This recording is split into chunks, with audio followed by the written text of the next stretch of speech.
I'm not sure exactly what you mean. To get back to where you think that you started. Oh, no, it's more complicated than that. Okay. Are you going to go into it? I wasn't going to, but I would be happy. For those of you who have a little bit more background in phylogenetics, I would be very happy to explain exactly how it's done. It's, to tell you the truth, it's straight up maximum likelihood. So if you know how Joe Felsenstein's phylet works, it's exactly the same way. And if you don't, I can show you. Was it anything else before I go on? So anyway, the point is I'm trying to see how well the system works in inferring the unmutated common ancestor with less and less data. So let's take a look at this plot.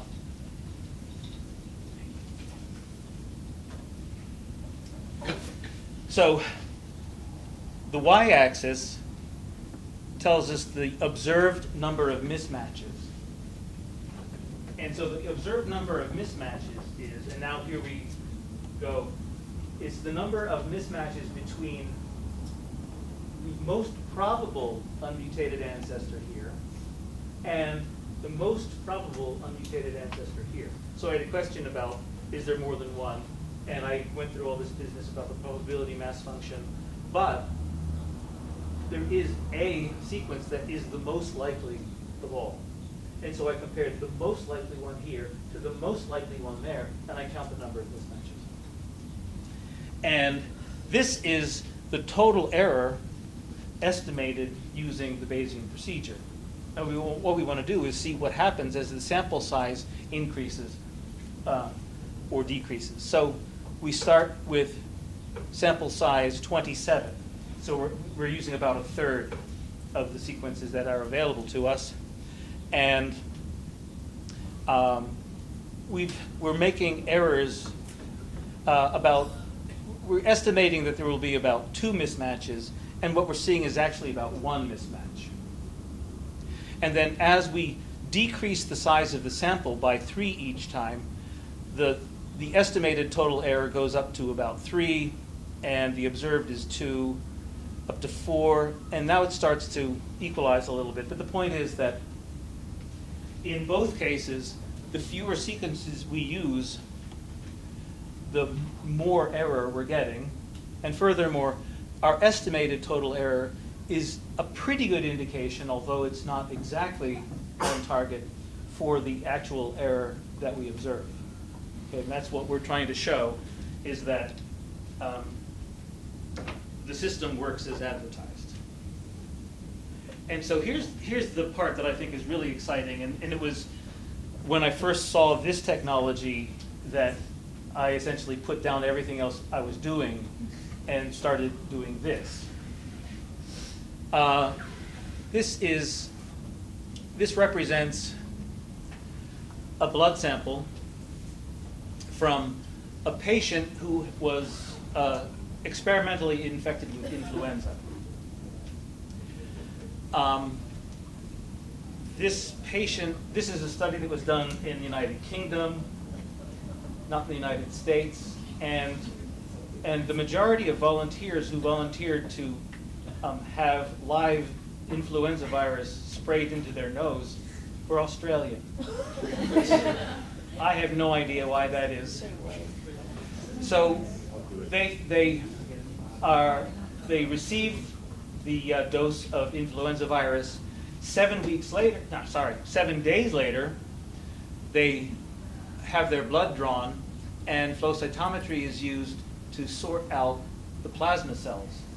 And we know that plasma cells should peak at about 7 days after infection. And here's the part that is really astonishing and really gives me a great deal of respect for all of you experimentalists.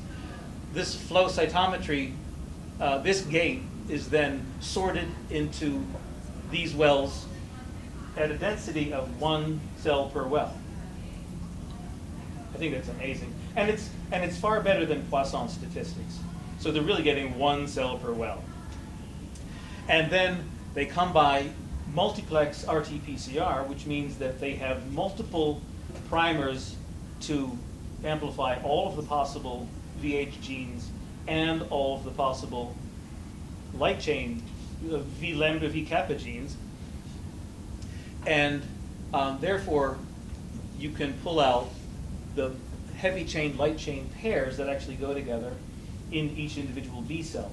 And our colleagues at Duke, headed up by Larry Liao, are now getting about a 50% yield out of this, which I think is just astonishing. It just blows me away.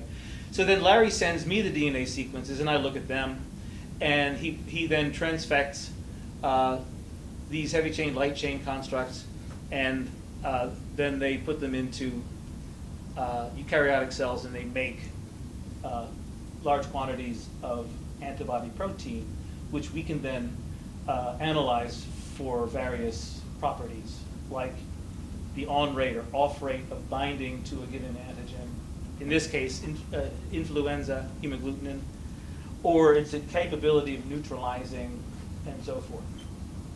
And what's cool about this, as far as I'm concerned, is that you notice that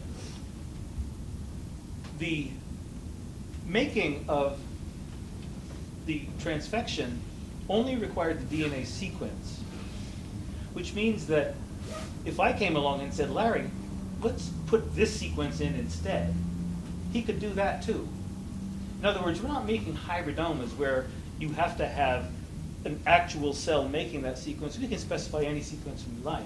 And so what we did was to find 5 sequences that we are convinced are clonally related to each other, and these are from one of the influenza-infected patients. And then we can do our ancestry reconstruction, and we can say this is the likeliest tree showing how these sequences are related to each other and to the intermediates that appear at each of these nodes and to the unmutated common ancestor of them all. And so we can then take these DNA sequences for both heavy and light chains, give them to Larry, and Larry has them all made, and then we can use any of a number of different assays to determine the affinity, and we can see how the affinity changes over time by affinity maturation. I think that's it's magical. And so this is a plot of the log of the dissociation constant, the equilibrium dissociation constant, against evolutionary distance. And this is essentially the percent of expected mutations, okay? Not of observed mutations, but of expected mutations. And this is the unmutated ancestor, way up here. And there's a nice drop in KD.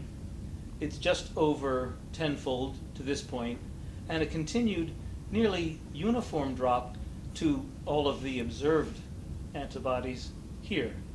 And so this is, I think, a very clean and beautiful demonstration of the process of affinity maturation from beginning to intermediates to the end. And what we're doing now is doing this on virtually an industrial scale for HIV clones. Excuse me. Yes? Why do you stop?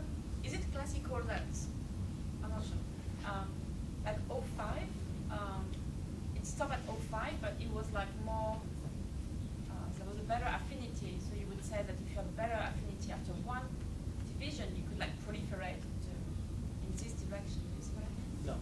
Okay. What determines that proliferation? I2 is going to proliferate, but Yep. not O5.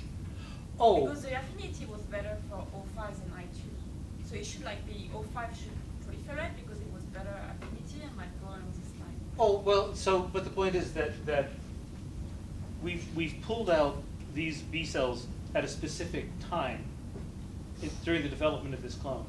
So there's two things that are going on. We're pulling it out at a specific time, and so any given B cell might have gone on to proliferate more if we hadn't interrupted. And furthermore, this is only a sample, right? This is 5 of the B cells. There's probably several hundred from this clone.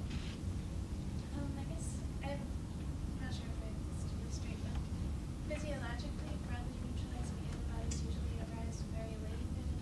That's absolutely true. So, is it possible, and like when T cells start to be getting killed in large numbers, that the path to broadly neutralizing antibody isn't like strictly linear, like it comes from a local minimum and then suddenly gets mutated enough to be effective, and that's why it comes so late? That's exactly the hypothesis that many of us are working with. So let me repeat it. The question, well, I'll state it somewhat differently. Given that so many broadly neutralizing antibodies have such high frequencies of mutation, it certainly suggests that a long period of somatic mutation and affinity maturation is required, and that is consistent also with the observation that broadly neutralizing antibodies arise later in infection, after 2 years or more. And I would go on to say even further that there may be structural constraints that cause the affinity maturation to have to go on much longer than ordinary, that broadly neutralizing antibodies occupy a special place in the genotype space of antibodies. One possible reason for that would be the observation made by Bart Haynes some time ago now, that broadly neutralizing antibodies are frequently autoreactive. And so it may be that in order to avoid deletion by tolerance mechanisms, the antibodies have to, in a sense, go around and sneak up to the location that they're trying to reach. That the more direct paths take you through much more tolerogenic regions. But there are many possible reasons for that. I'm going to talk about that a little bit tomorrow at the symposium as well, if you're going to be able to make that. And I think that's probably, oh, well, here, I can just show you this. Then I'm going to move on to talking in more general terms about DNA sequence analysis. So this is just my, I want to reinforce the, what I was just saying, that the mutation frequencies of broadly neutralizing antibodies are unusually high. This is a chart which is, it's now, see, we published this in May of last year, and there are now twice as many broadly neutralizing antibodies to be considering. And these are the mutation frequencies in the heavy chain gene of each one of them. The smallest one is 9.3%, and the largest is the VRC01, and its family members is 31.2, 31.7, 31.7, 32, 30, 36. You see, so this is, they're all high. These are the mutations, this is a histogram of the mutation frequencies that I've measured from the 37,000 genes that I got from GenBank. So you can see, first of all, there's a big spike at very, very low frequencies. This is 0 or 1 mutations. And these are the ones that have finite numbers of mutations. The median is here around 4%, and this is 12%, this is 16%, and after that point they virtually disappear. And so all of these, the vast majority of these broadly neutralizing antibodies are way, way up here in the tail. Okay.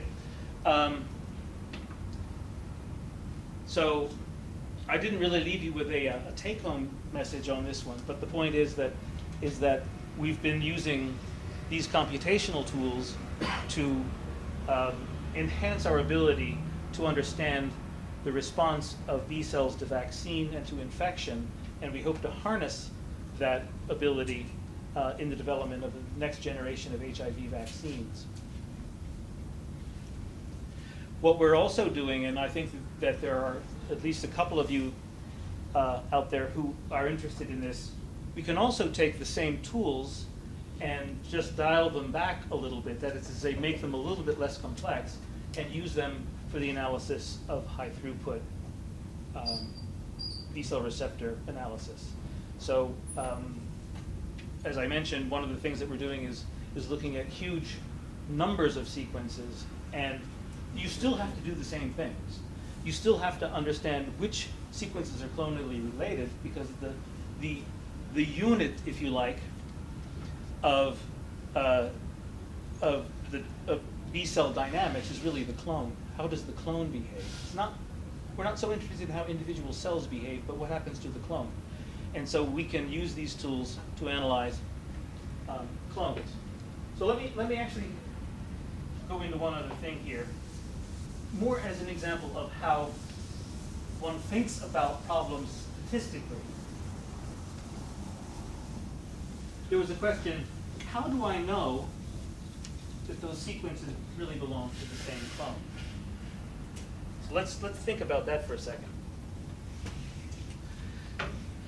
And we'll find that the answer is not completely unambiguous. Then there are several choices, and I won't claim that I have the best answer, but I have the best so far. So how would you define a clone? Similar properties. What's that? They have similar properties. A clone, members of a clone may have similar properties, but that's not how we would define it. So a clone is defined by inheritance, right? So here's how we here's the definition. You'll understand why the problem is not easily solvable. A clone is defined by a set of B cells that are descended from a single B cell. So that's the definition. It doesn't say anything about sequence or anything else. So all these guys are clonally related. And so what we're asking for now, really, is let's rephrase the question. How, by examining the sequences of a set of B cells, can we determine whether or not it's likely that they are clonally related? Now, why do I have to put it that way? It's certainly possible that I've got two B cells that, even in their naive state, have exactly the same rearrangements of the heavy chain genes, for example. And then they'll both have ancestors, and it's going to be really hard to tell the difference between these ancestors and these. And so our methods are going to break down if this happens with any frequency at all. And it does happen at high frequency in the light chains. So we're going to find, or we have found, that it's very difficult to tell when any set of sequences are clonally related for the light chains. So let's go back to the heavy chains, and let's suppose that we're going to not worry about this. We're going to suppose that every heavy chain rearrangement is unique. How now do we go about thinking about this problem? So what do you expect to have in common among all of these descendants? Will the sequence be identical? No, it won't be identical, then it would be a trivial problem. They're identical in T cell receptor clones, and that's why TCR are boring. But what do they have in common? They have the same V gene segments that they started with. And so one thing for sure is they better have the same VH. And so if we can understand VH, if we can infer VH with good certainty, then we can at least have that piece. Similarly, so I'll tell you what they're going to have to have. They're going to have exactly the same parameters of recombination that I described earlier. So that's the way we would define sets of sequences that could be clonally related. And if we assume that rearrangements are unique, that is the definition of clonally related. Harold, do you have a question? Yes. Given the sequence difference in length between VH and DH, how much more difficult is comparing Right, so ideally we want to match all of these and match all of the recombination points and match all of the end nucleotides. And it turns out that it is easier to infer some of these than others. So we've got 290 bases to compare for VH. It's going to be really easy to determine which VH is being used. And so this is reliable. JH, in spite of the fact that it's shorter, is also very reliable because there are many fewer JH from which to choose, among which to choose. DH is almost impossible to effectively estimate because DH is so short, there's a lot of them, and they can be in any reading frame or reversed.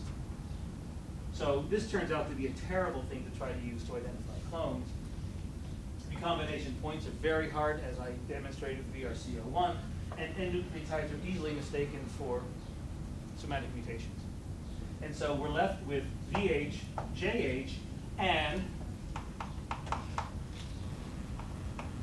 CDR3.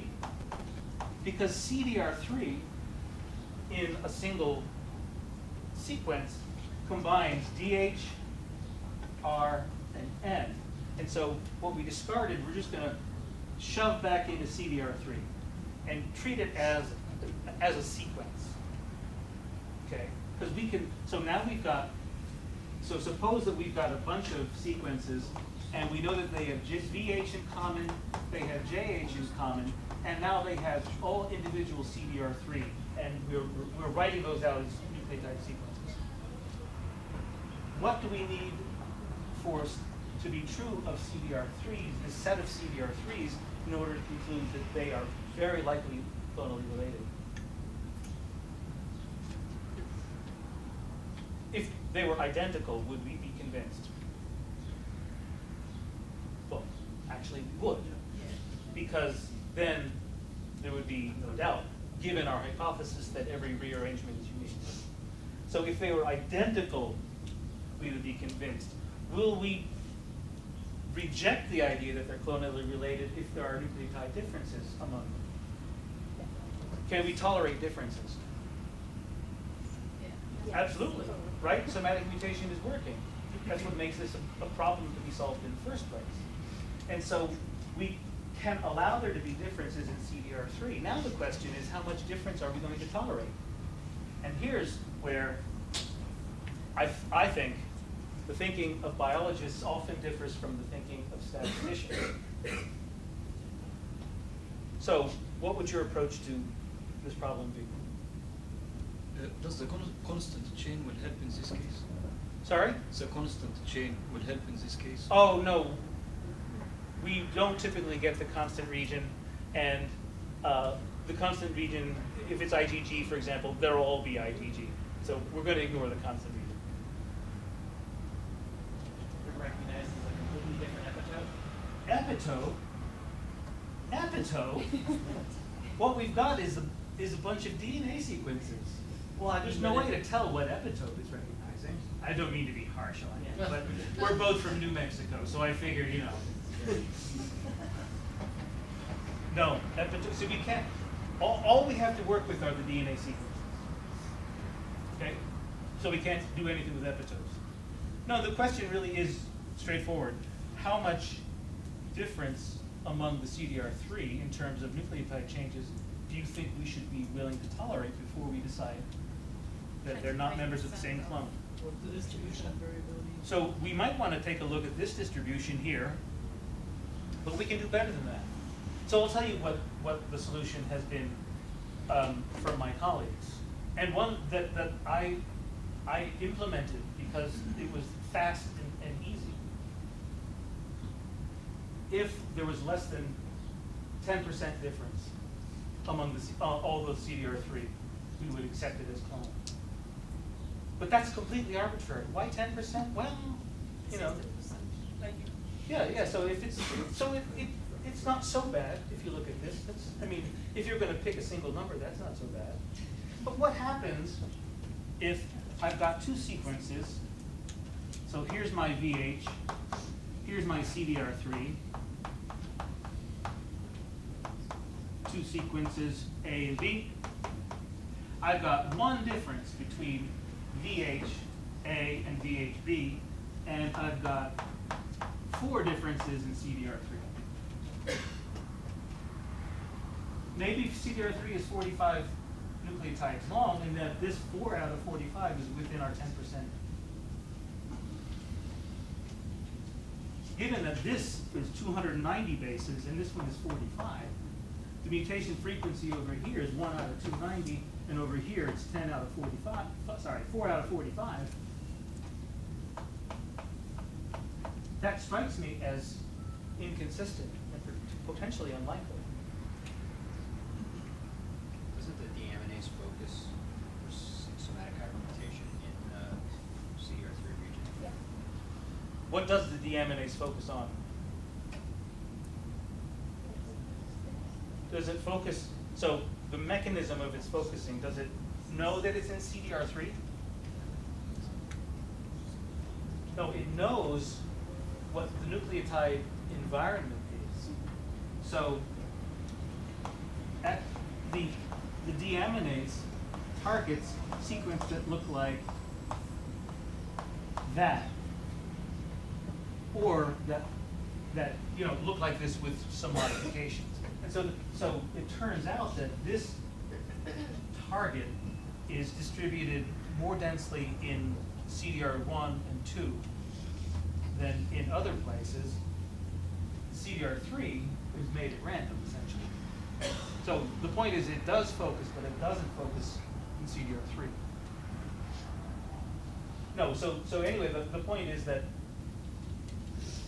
if you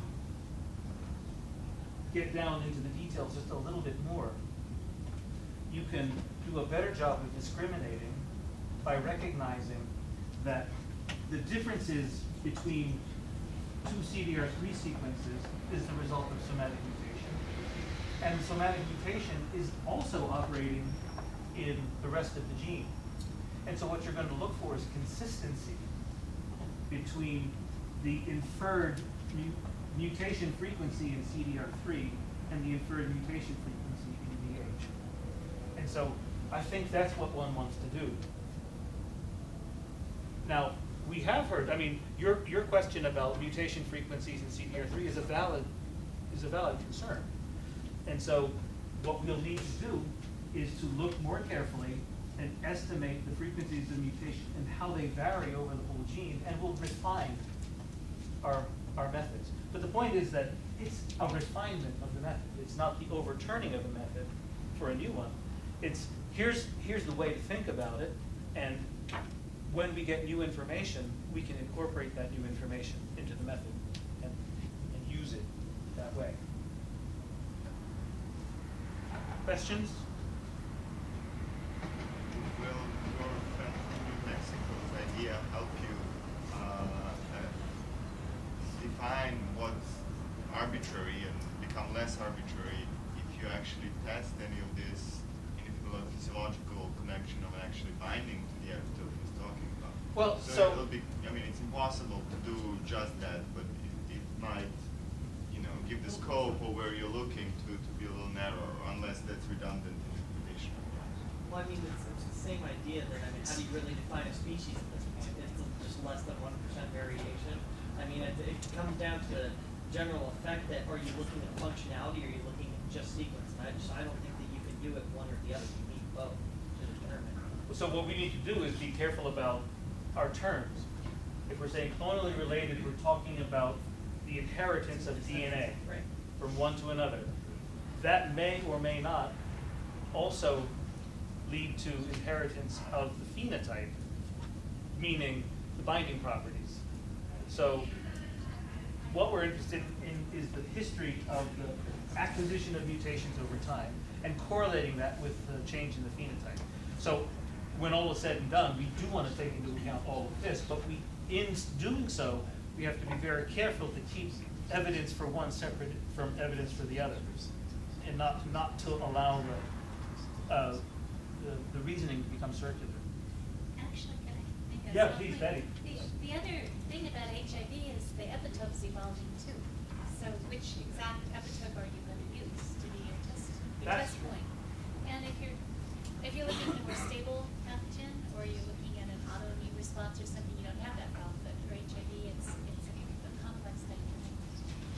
in fact, let me amplify that. We have isolated antibodies from the same patient over time and found clonally related members at different times, and the form of the HIV envelope that it binds most avidly changes over time. And so as the antibody is evolving, the target is evolving too, and so what these guys evolve towards is different from what these guys evolve towards. I was going to say also just in terms of, specifically antibodies and HIV, but be careful assigning binding as the primary function, because binding and neutralization aren't necessarily correlated real well with some of these antibodies. So you can have antibodies that bind very well, but don't neutralize, and you can have some antibodies with weaker affinities that neutralize very well, sometimes even in and around the same epitope. So there's sort of a, talking about binding and neutralization is the same thing if you're looking at function isn't necessarily. Yeah, you're absolutely right. And Has to do with clustering epitopes and stuff like that as well. so wait, let me respond to this first. You're absolutely right. The function of the antibody is neutralization. And it's typical, this is something that we found in our studies of anthrax. In this case, neutralization was very well correlated with affinity. Now, but the other side of that is that the advantage given to antibodies during the course of affinity maturation doesn't have to do with neutralization. It has to do, and it probably doesn't have to do with affinity, pure and simple either. Because what we're looking at here, so the antibody's function is an antibody in solution, floats around, and it finds a target, clamps down on the target, leaving its FC receptor FC portion sticking out so that it can be opsonized or lead in other ways to neutralization. During the affinity maturation, the B cell receptor is glued onto the B cell. And its interaction with the antigen is highly constrained. The antigen is in the grip of a follicular dendritic cell. And so this is essentially a two-dimensional recognition. To me, it's miraculous this even works. So there's neutralization and affinity and whatever we want to call the property of enhancing activation in this two-dimensional interaction. Also, binding would depend on the light chain. Oh, Right, so like, well, so, if you're talking about how this would bind, well, you don't know what's happening to the light chain on that same antibody, so you can't really say how this would bind with some surrogate light chain. you're It's absolutely not right. gonna be valid. And that's the main drawback of all of this high throughput sequencing, in my opinion, is that you don't have the pairs. And I think the pairs are really important. Anything else? Well, I think there's precious little time for me to talk about other aspects of DNA sequence analysis. So I'm going to postpone that to the afternoon. Why don't we go eat lunch, and then we're going to stay over to Drury the rest of the day.